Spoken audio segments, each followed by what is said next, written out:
សម័យញាតជំរាបសួរដល់ប្រិយមិត្តទាំងអស់គ្នាដែលបានចូលរួមស្ដាប់នៅក្នុងកម្មវិធី SNT K-Nova របស់ខ្ញុំបាទផងដែរសម្រាប់នៅថ្ងៃនេះខ្ញុំបាទសូមលើកយករឿងប្រឡោមលោករាត្រីកដឹកផាត់ជាយដែលជារឿងប្រឡោមលោកបែបបរោះស្រឡាញ់បរោះនៅវគ្គ5ដែលមានចំណងជើងថាគេជានរណាដូច្នេះកុំឲ្យប្រិយមិត្តរងចាំយូរសូមអញ្ជើញទៅស្ដាប់ទាំងអស់គ្នាពេលវេលាពិតជាលឿនណាស់ក្នុងរយៈពេលតែរស់នៅក្បែរទ្រង់បងវេហាពិតជាកក់ក្ដៅខ្លាំងណាស់សម្រាប់ខ្ញុំវាជាលើកទី1នៅក្នុងជីវិតរបស់ខ្ញុំដែលមានស្នេហានៅវ័យមិនទាន់គ្រប់អាយុបែបនេះលើសពីនេះទៅទៀតថែមទាំងជ្រុលជ្រោះខ្លួនប្រាណទៀតផងបងវេហាជាមនុស្សដែលល្មោបនឹងកាមតណ្ហាណាស់គាត់តែងតែរួមភេទជាមួយខ្ញុំជារៀងរាល់យប់យ៉ាងតិចក៏ម្ដងដែរពេលខ្លះខ្ញុំសឹងតែគ្មានកម្លាំងដើម្បីបំពេញតម្រូវការរបស់គាត់ក៏មានដែរម្យ៉ាងវិញទៀតលឹងរបស់គាត់ក៏ធំនិងរឹងទៀតផងដែលជាហេតុធ្វើឲ្យខ្ញុំសឹងតែទប់មិនជាប់ប៉ុន្តែដើម្បីមនុស្សជាទីស្រឡាញ់របស់ខ្ញុំត្រូវតែអត់ធ្មត់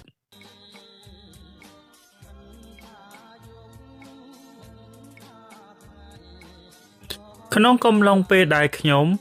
មានទំនាក់ទំនងជាមួយគាត់ខ្ញុំមិនដែលមានចិត្តវេកវេនោះឡើយខ្ញុំតែងតែបង្កើតបរិយាកាសល្អៗនិងផ្ដល់ពេលវេលាឲ្យគាត់ជានិច្ចទោះបីជាក្នុងកាលៈទេសៈណាក៏ដោយបងវេហាតែងតែថ្នាក់ថ្នមខ្ញុំមិនដែលឲ្យទាស់ចិត្តឡើយគាត់ក៏សម្របខ្លួនតាមអ្វីដែលជាចរិតរបស់ខ្ញុំផងដែរទោះបីពេលខ្លះខ្ញុំរៀងមានសម្ដីឬក៏កាយវិការមិនសមរម្យដាក់គាត់ក៏ដោយរយៈពេល6ខែមកហើយដែលពួកយើងបានរស់នៅជាមួយគ្នាដោយសារតែស្នេហាមួយនេះខ្ញុំបានសម្រេចចិត្តថាពន្យាពេលក្នុងការសិក្សាបន្តម្យ៉ាងវិញទៀតលោកពុកគាត់ក៏មកមានញឹកកិច្ចការច្រើនដែលតម្រូវឲ្យខ្ញុំនៅជួយមើលការខុសត្រូវផ្នែកមួយចំនួនដើម្បីជំនួសលោកផងដែរការងារកាន់តែមកមានញឹកពួកយើងក៏មិនសូវមានភាពស្និទ្ធស្នាលនិងជជែកគ្នាបានច្រើនដូចពីមុនពេលខ្លះខ្ញុំផ្ដាច់របបគាត់ផងដែរពីព្រោះតែខ្ញុំក៏អស់កម្លាំងនឹងការធ្វើការងារច្រើនផងដែរយប់ខ្លះរវល់រហូតទៅដល់ម៉ោង12ឬក៏ឈានចូលដល់ម៉ោង2យប់ក៏មានកម្មកររបស់លោកពុកច្រើនលើសពី500នាក់កម្មកររបស់លោកពុកលើសពី500នាក់និងកិច្ចការងារបន្ថែមទៀតដែលតម្រូវឲ្យខ្ញុំត្រូវសរុបរាល់ចំណូលសាច់ប្រាក់ប្រចាំខែហើយខ្ញុំថែមទាំងរ៉ាប់រងក្នុងការបើកប្រាក់ខែជូនបុគ្គលិកផងដែរមួយរយៈនេះបងវេហាតែងតែមកដល់ផ្ទះយប់រហូតថ្ងៃខ្លះខ្ញុំ ធំក្លិនស្រាថ្ងៃខ្លះធំក្លិនស្រាក៏មានថ្ងៃខ្លះមានស្នាមជាំនៅលើដើមទ្រូងគាត់ក៏មានម្យ៉ាងមួយរយៈនេះគាត់មិនសូវខ្វាយខ្វល់នឹងរឿងសាច់ជាមួយខ្ញុំដោយកាលពី6ខែមុននោះឡើយដោយសារតែភាពនឿយហត់ខ្ញុំក៏មិនសូវបានសួរនាំអ្វីឡើយពីគាត់ពេលខ្លះក៏បានសួរម្ដងម្កាលដែរតែគាត់ប្រាប់ថារវល់នៅជួយមើលកម្មករនិងនៅហូបចុកបន្តិចបន្តួចជាមួយមេការនៅក្នុងរោងផលិតទឹកដោះពពែពេលខ្លះ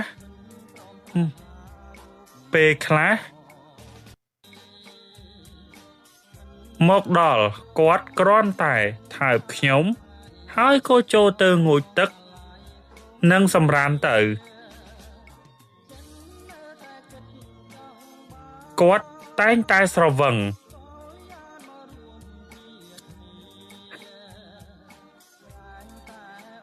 ពេលខ្លះគាត់ស្រវឹងខ្លាំងក៏មិនបានងូតទឹកក៏មានដែរល្ងាចនេះខ្ញុំបានបញ្ចប់កិច្ចការពីរសៀលរួចរាល់មុនម៉ោង6ល្ងាចហើយខ្ញុំក៏បានរៀបចំទុកដាក់ឯកសារនិងលុយដែលបានមកពីការលក់ផលិតផលកសិកម្មនិងចង់គិតថាទៅដើរហាត់ប្រាណដើម្បីលំហែខួរក្បាលល្ងាចនេះមេឃត្រជាក់ល្អនិងមានពន្លឺពណ៌ជះមកគួរជាទីស្រស់ស្រាយខ្ញុំបានដើរអស់រយៈពេលជិត1ម៉ោងទៅហើយបែកញើសពេញខ្លួនហើយគិតថាចង់ទៅមើលបងវេហាបន្តិចថាគាត់បានបង្ហើយកិច្ចការងាររបស់គាត់ហើយឬនៅពេលដែលខ្ញុំបានដើរមកដល់រោងពពែគឺបានស្ងាត់ជ្រងំអស់បាត់ទៅហើយមិនឃើញមានកម្មករណាឡើយដែលនៅធ្វើការទៀតឥឡូវនេះម៉ោង7ល្ងាចទៅហើយប្រហែលជាពួកគេនាំគ្នាទៅសម្រាកអស់ទៅហើយខ្ញុំក៏ដើរមួយជុំតាមផ្លូវបេតុងនៅក្បែររោងកែច្នៃទឹកដោះពពែនោះក៏ពើប្រទះឃើញឃ្លាំងស្តុកទឹកដោះសត្វនៅបើកភ្លើងនៅឡើយហើយទ្វារឃ្លាំងក៏មិនទាន់ចាក់សោទៀតខ្ញុំក៏គិតថាប្រហែលជាបងវេហា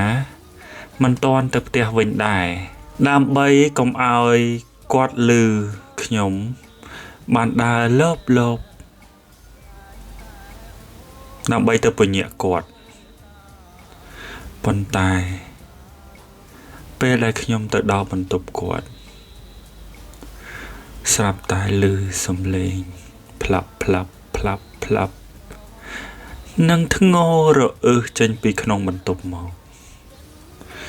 ដោយសារតែបន្ទប់ការិយាល័យជាបន្ទប់កញ្ចក់និងបិទស្ទីគ័រកម្ពស់ជាង1ម៉ែត្រផងជាហេតុធ្វើឲ្យគាត់មើលខ្ញុំពុំឃើញពីខាងក្រៅពេលដែលឮសំឡេងបែបនេះខ្ញុំក៏ជំទើតមើលទៅខាងក្នុងស្រាប់តែលោកព្រះ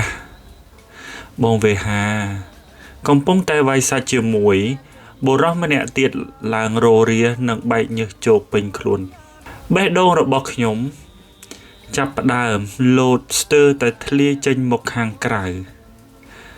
ព្រមទាំងទឹកភ្នែករបស់ខ្ញុំក៏ចាប់ផ្ដើមស្រក់ចំណែកឯទ្រូងរបស់ខ្ញុំឈឺចុកចាប់ដូចជាគេយកកាំបិតមកពុះជាពីរដូចនេះដែរខ្ញុំឈរត្រឹងមួយកន្លែងប្រហែលជា5នាទីដូចជាមនុស្សឥតវិញ្ញាណពិភពលោកហាក់គ្មានសំឡេងប្រៀបបីដូចជានៅវាលរហោឋានដូចនេះដែរ ងងឹតមុខនិងវង្វេងនៅក្នុងភពមួយផ្សេងទៀតរកពន្លឺដើម្បីបំភ្លឺផ្លូវរបស់ខ្ញុំពុំឃើញឡើយក្នុងកំឡុងពេល5នាទីនេះខ្ញុំពិតជាពុំដឹងថាខ្ញុំនៅកន្លែងណានោះឡើយបន្តិចក្រោយមកខ្ញុំក៏ទាញខ្លួនឯងចេញពីភពមួយនេះមកដោយមិនបណ្ដាលខ្លួនឲ្យធ្លាក់ក្នុងសភាពងងឹតឡើយបន្ទាប់ពីសម្រួលអារម្មណ៍រួចរាល់ហើយខ្ញុំក៏រុញទ្វារការិយាល័យរបស់បងវេហាដើម្បីទៅចាប់ទង្វើប្រុសក្បត់នោះមិនឲ្យរកលេសដោះសាររួចឡើយបងវេហានេះបងកំពុងតែធ្វើអ្វីខ្ញុំស្រែកទាំងញ័រមាត់និងទឹកភ្នែកស្រក់មកដូចទឹកភ្លៀងខ្ញុំមើលទៅមុខបងវេហាស្លេកស្លាំងបបោមាត់គ្មានឈាមនិងប្រញាប់ប្រញាល់ដកប្រដាប់ភេទចេញពីរុនគូតរបស់មេកានោះចេញនិងស្រវាស្រទិញយកសម្លៀកបំពាក់មកស្លៀកនិងនិយាយបកស្រាយរាល់ទង្វើដែលគាត់បានធ្វើហើយបងសុំទោសអូនបងខុសហើយដែលធ្វើទង្វើផិតក្បត់បងខុសហើយអូនបងខុសហើយដែលអាចឲ្យកាមតណ្ហាដឹកមកបងបានគាត់និងមេការរងបានលុតជង្គង់អង្វរខ្ញុំទាំងញ័រមាត់និងទឹកមុខផិតភ័យខ្ញុំសួរបងថារាល់ថ្ងៃនេះខ្ញុំពុំអាចផ្ដល់ឲ្យបងគ្រប់គ្រាន់មែនទេបានជាបងផិតក្បត់ខ្ញុំបែបនេះអ្នកក្រៅទៅខ្ញុំមិនថាទេតែនេះបងសហាយស្មន់ជាមួយបុគ្គលិកខ្លួនឯងខ្ញុំពិតជាអស់ទំនុកចិត្តលើបងហើយបងបានក្បត់ពាក្យសន្យាបងបំពេញលើសម្បត្តិខ្លួនឯងដែលបានសច្ចាជាមួយខ្ញុំបងបំផ្លាញអស់ហើយខ្ញុំពិតជាមិនអាចបរិយាយបានឡើយនិយាយរួចរាល់ហើយខ្ញុំក៏ដើរចេញពីទីនោះនិងសម្ដេចត្រឡប់ទៅផ្ទះវិញបងវេហាបានដើរតាមពីក្រោយខ្ញុំព្រមទាំងតាមលួងលោមខ្ញុំដោយគាត់បារម្ភខ្លាចខ្ញុំគិតខ្លីយ៉ាងវិញទៀតគាត់ក៏ដឹងថាខ្ញុំមិនមែនងាយលួងលោមនោះដែរខ្ញុំជាមនុស្សដែលចិត្តដាច់និងមិនងាយលងជឿនឹងសម្ដីនរណាម្នាក់ឡើយពេលដែលទៅដល់ផ្ទះគាត់បានមកអោបខ្ញុំនិងនិយាយលួងលោមរៀបរាប់ដំណើរដើមតងអំពីទង្វើដែលគាត់បានធ្វើជាមួយនឹងមេការម្នាក់នោះពួកគេបានលួចលាក់ផិតក្បត់ជាមួយគ្នាប្រហែលជាមួយខែមកហើយគាត់តែងតែលួចលាក់សហាយស្មន់ជាមួយគ្នានិងសឹងតែរាល់ល្ងាចយ៉ាងតិចបំផុតក៏ម្ដងដែរក្នុងមួយថ្ងៃពេលលើបែបនេះខ្ញុំរឹតតែយំរឹតតែខ្លាំងចំណែកគាត់អោបខ្ញុំក៏កាន់តែខ្លាំងនិងយំជាមួយខ្ញុំផងដែរខ្ញុំមិនតបតអ្វីទាំងអស់បានត្រឹមតែយំនៅក្នុងរង្វង់ដៃគាត់ហើយគាត់បានសារភាពរាល់ទង្វើរបស់គាត់ទាំងអស់កន្លងមកគាត់បាននិយាយថាគាត់មិនបានយកគេជាគូអនាគតនោះទេគាត់យកគេគ្រាន់តែសប្បាយកំដរតណ្ហាតែប៉ុណ្ណោះបន្ទាប់ពីស្ដាប់ការអធិប្បាយរបស់គាត់រួចរាល់គាត់បានសុំអង្វរឲ្យខ្ញុំទុកឱកាសឲ្យគាត់ម្ដងទៀតខ្ញុំជាមនុស្សមានហេតុផលនិងអព្យាស្រ័យខ្ពស់ទោះបីជាខ្ញុំជាមនុស្សចិត្តដាច់ក៏ដោយ ខ្ញុំមិនទាន់តបតអ្វីទាំងអស់ដោយគ្រាន់តែនិយាយពាក្យមួយម៉ាត់ថាចាំខ្ញុំគិតមើលសិនថាគួរតែអនុគ្រោះឲ្យឬក៏អត់ពេលដែលបានលើបែបនេះគាត់ក៏ចាប់ខ្ញុំបឺតមាត់ប៉ុន្តែខ្ញុំបានរុញគាត់ចេញពីមាត់របស់ខ្ញុំក៏ដោយសារតែខ្ញុំខ្ពើមរអើមនឹងការដែលគាត់ដើរប្រឡប់ប្រឡាក់បែបនេះពេលដែលគាត់ថើបខ្ញុំមិនបានដូចបំណងក៏លបួងខ្ញុំទៅងូតទឹកទាំងអស់គ្នាដើម្បីលួងលោមចិត្តរបស់ខ្ញុំទោះជាយ៉ាងនេះក្តីក៏ខ្ញុំមិនងាយអនុគ្រោះនោះឡើយពេលវេលាមួយនេះពិតជាឈឺចាប់ខ្លាំងណាស់វាបានថតជាប់ក្នុងខួរក្បាលរបស់ខ្ញុំជានិច្ចកន្លងទៅជិត1ខែទៅហើយខ្ញុំបានស្រក់គីឡូអស់ចំនួន4គីឡូរូបរាងចាស់ជាងមុនទឹកមុខក៏មិនសប្បាយរីករាយដូចកាលពីមុននឹងអង្គុយផ្លឹកផ្លឹកដូចមនុស្សគ្មានវិញ្ញាណអញ្ចឹងឯងអង្គុយគិតយូរខ្ញុំក៏មានអារម្មណ៍ថាចង់ទៅកន្លែងណាមួយឲ្យឆ្ងាយពីទីនេះមួយរយៈក៏ស្រាប់តែមានគំនិតមួយផុសមកប្រាប់ខ្ញុំថាគួរតែទៅរៀនបន្តនៅស្រុកក្រៅទើបអាចគេចចេញពីទីនេះបាន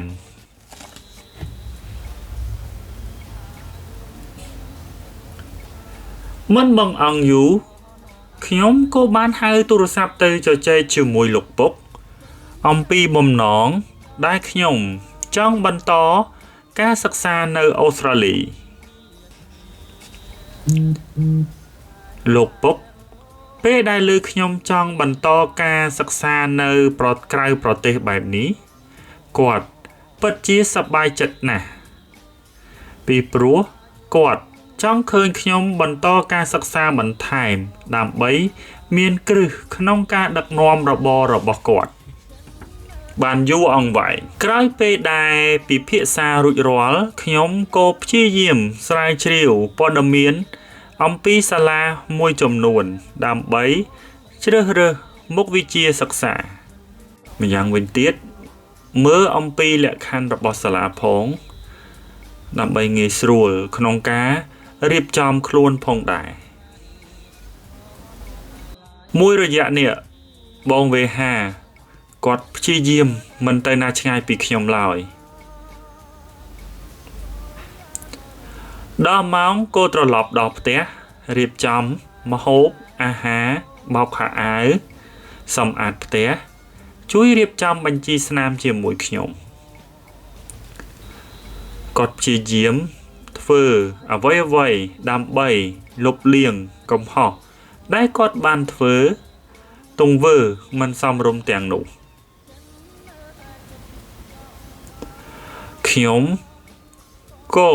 មិនបានទៅគុំគួនគាត់បន្តទៀតដែរប៉ុន្តែទោះជាយ៉ាងណាដែរកៅដែលប្រេះស្រាំទៅហើយនឹងមិនងាយផ្សារឲ្យចិត្តវិញណាស់ទោះបីស្នាមនោះចិត្តក៏នៅតែឃើញល្អៀងដែរខ្ញុំមិនទាន់និយាយប្រាប់គាត់ថានឹងទៅបន្ត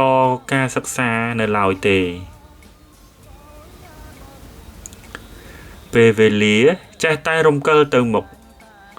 ខ្ញុំព្យាយាមរៀនភាសាអង់គ្លេសប្រឡងយកពិន្ទុ IELTS ដើម្បីដាក់ទៅរៀនបន្តនៅអូស្ត្រាលីខ្ញុំបានរៀនភាសាអង់គ្លេសជាមួយនឹងសាលា ACE ដែលជាសាលាមួយផ្ដល់ការសិក្សាល្អមួយនៅក្នុងស្រុកយើងនេះដើម្បីប្រឡងយកពិន្ទុ IELTS ទៅបន្តការសិក្សានៅប្រទេសអូស្ត្រាលីបានថ្មិចបើក ខ្ញុំបានបញ្ចប់ថ្នាក់ភាសាអង់គ្លេសរបស់ខ្ញុំបានបន្ទុក IELTS រហូតទៅដល់ 6.5 បន្ទុកខ្ញុំបានត្រៀមខ្លួនរួចជាស្រេចក្នុងការចាក់ចេញមួយនេះដើម្បីបំភ្លេចនៅទុកកង្វល់ដែលដិតដាមមកអស់រយៈពេល7-7 ខែមកហើយពេលវេលាបានមកដល់ខ្ញុំបានរៀបចំការចុះឈ្មោះរួចរាល់ដោយទទួលបានអាហារូបករណ៍ទៅសិក្សានៅប្រទេសអូស្ត្រាលីចំនួនរយៈពេល4ឆ្នាំក៏ដោយសារតែខ្ញុំបានដាក់ពាក្យតាមរយៈសាលាភាសាអង់គ្លេសរបស់ខ្ញុំដែលវាជាជំនួយក្នុងការជួយឲ្យខ្ញុំបានជាប់អាហារូបករណ៍ផងដែរយប់នេះខ្ញុំសម្រេចចិត្តថានឹងប្រាប់បងវេហាអំពីការសិក្សាមួយនេះបងវេហាខ្ញុំមានរឿងមួយចង់ប្រាប់បងរឿងអ្វីទៅអូន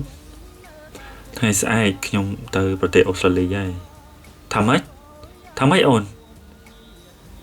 បងសុំអូននិយាយម្ដងទៀតមកបាទបងថ្ងៃស្អែកខ្ញុំនឹងទៅបន្តការសិក្សានៅប្រទេសអូស្ត្រាលីហើយតើជាការពិតឬអត់ក្រែងអូនថាមិនទៅណាចោលបងនោះអីហើយអូនថាអូនមិនចង់រស់នៅឆ្ងាយពីបងនោះទើបអូនសម្រេចចិត្តមិនបន្តការសិក្សា